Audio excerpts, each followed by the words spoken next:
A day in my life. Ayan mga boss, gustong gusto kong gumala sa Europe. Tara, samahan niyo po akong gumala sa Europe.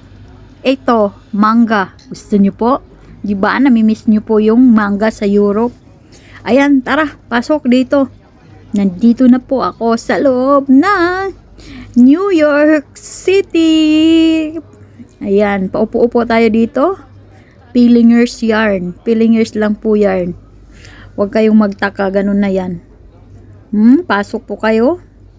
Kung gusto niyo ng mga gamit o pagkain na gawa sa Europe, ayan, pasok lang po kayo dito. Nandito lang po yan sa Kuwait.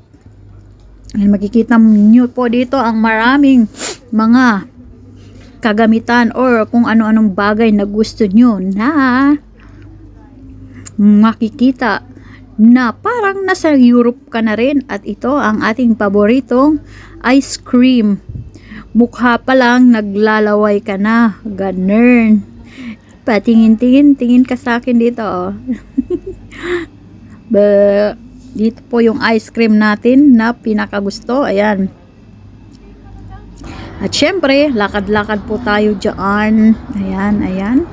Medyo magpapakyut tayo dito banda.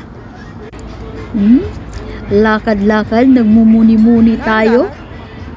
Sabay! Pause! Ganun, may ganun effect.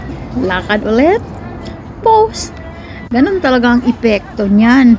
Pag nakapunta ka ng Europe, di ba?